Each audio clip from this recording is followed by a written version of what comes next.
ইতিমধ্যে দেখা গৈছে যে ৰাজ্যজুৰি যে প্ৰচণ্ড ধুমুহা বৰষুণৰ ফলত ইতিমধ্যে দেখা পোৱা গৈছে যে বানৰ নিচিনা পৰিৱেশ ইতিমধ্যে সৃষ্টি হৈছে যে গৌৰীপুৰৰ যি ৰাজপথসমূহ ইতিমধ্যে আছে ৰাজপথসমূহত ইতিমধ্যে দেখা পোৱা গৈছে এহাঁটু পৰ্যন্ত পানী ইতিমধ্যে হ'বলগীয়া পৰিস্থিতি হৈছে। মই প্ৰথমে দেখাবলৈ অনুৰোধ কৰিম ইয়াৰ যে পৰিৱেশটো আছে পৰিৱেশ দেখাবলৈ অনুৰোধ কৰিম। মই বৰ্তমান গৌৰীপুৰ যে SBI বেংকৰ সন্মুখত ইতিমধ্যে উপস্থিত আছোঁ। মই প্ৰথমে ইয়াৰ যে পৰিৱেশটো আছে পৰিৱেশটো মই দেখাবলৈ অনুৰোধ কৰিম যে কেনেধৰণৰ মানুহৰ সমস্যাৰ সন্মুখীন হোৱা পৰিলক্ষিত ইতিমধ্যে হৈছে। ইতিমধ্যে মই ইয়াৰ পৰিৱেশটো মই দেখাবলৈ অনুৰোধ কৰিম।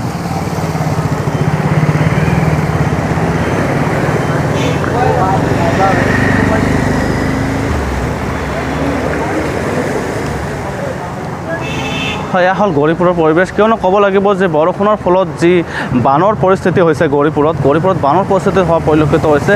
কিয়নো ক'ব লাগিব যে পানী ওলোৱা যি ৰাস্তা আছিল ৰাস্তাসমূহ ইতিমধ্যে দেখা পোৱা গৈছে যে বন্ধ হোৱা পৰিলক্ষিত হৈছে, যাৰ ফলত দেখা পোৱা গৈছে যে বানৰ নিচিনা পৰিস্থিতি হৈছে ইতিমধ্যে গৌৰীপুৰত।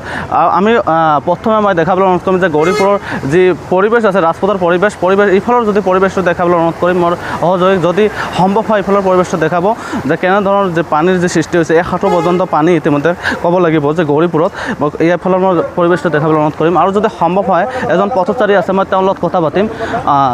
কি ক'ব যিহেতু ক'ব লাগিব যে ইছলাম ধৰ্মৰ লোকসকলৰ যে কাইলৈ আছিল ঈদ আৰু আজি দেখা পোৱা গৈছে যে এইটো ৰাজপথত দেখা পোৱা গৈছে যে কাইলৈ এনেধৰণৰ পানী নাছিল, আজি ৰাতিৰ বৰষুণৰ ফলত এনেধৰণৰ পানী হোৱা পৰিলক্ষিত হৈছে। কি ক'ব গৌৰীপুৰত এনেধৰণৰ পানী হোৱাক লৈ আপোনাৰ কি মন্তব্য? আজি আমাৰ যোৱাকালি ঈদ হৈ গ'ল, আজি ঈদৰ পিছদিনা হয়। আমাৰ বাজাৰ ঘাটত বহুত কাম কাজ থাকে।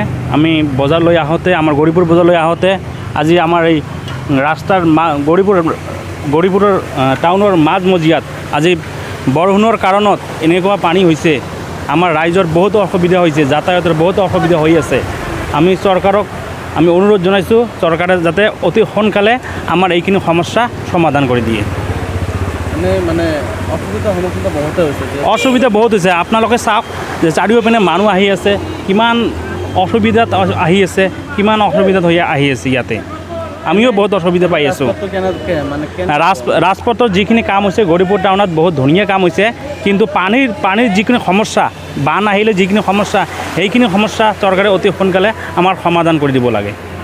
হয়, আপোনাক ধন্যবাদ। আৰু ক'ব লাগিব যে এনে যে ৰাস্তাৰ অৱস্থা ইতিমধ্যে ক'ব লাগিব যে যেনেধৰণৰ হ'ব লাগিছিল তেনেধৰণৰ হৈছে। আৰু ক'ব লাগিব যে যি পানীসমূহ ইতিমধ্যে ক'ব লাগিব যে পানীসমূহৰ কাৰণে ইতিমধ্যে দেখা পাইছে যে মানুহৰ যিসকল আছে গৌৰীপুৰৰ যে মানুহসমূহ আছে মানুহসকলৰ ইতিমধ্যে যে বহুতো সমস্যাৰ সন্মুখীন হ'বলগীয়া পৰিস্থিতি হৈছে ইতিমধ্যে।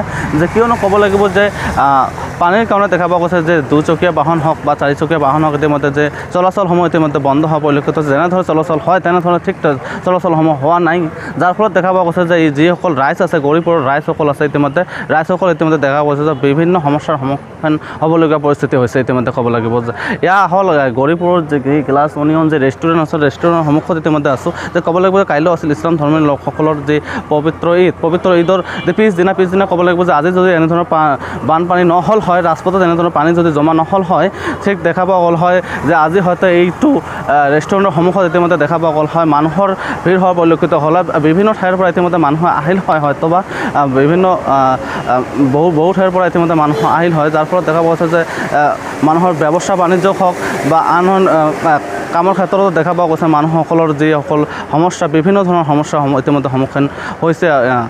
আৰু ইয়াৰ যে মই যদি সহযোগ মই দেখাবলৈ অনুৰোধ কৰিম ইয়াৰ যে পিছফালৰ যিহেতু ক'ব লাগিব এয়া আছিল গৌৰীপুৰৰ পৰিৱেশ যিহেতু ক'ব লাগিব যে ৰাজ্যত যে প্ৰচণ্ড ধুমুহা বৰষুণৰ ফলত দেখা পোৱা গৈছে যে ৰাজপথত যে গৌৰীপুৰৰ ৰাজপথত দেখি পোৱা গৈছে এনেধৰণৰ যে বানৰ নিচিনা পৰিস্থিতি হৈছে ইতিমধ্যে ক'ব লাগিব। আৰু যদি সম্ভৱ হয় এয়া হ'ল দি গ্লাছ অনিয়ন ৰেষ্টুৰেণ্টৰ এজন সদস্যৰ লগত কথা পাতিম।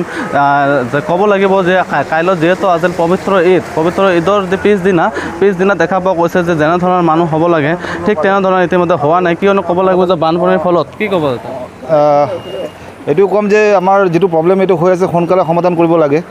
আৰু আমাৰ গোটেই টাউনত যিখিনি পানী যাব লাগে মোৰ যিটো শুনিলোঁ এইটো হিচাপত যিটো স্পেচ থাকিব লাগে স্পেচটো আৰু অকণমান বঢ়াব লাগে, নহ'লে গোটেই টাউনৰ পানীবিলাক যিমান সময়ত যাব বহুত টাইম লাগি যাব ইয়াৰ পৰা।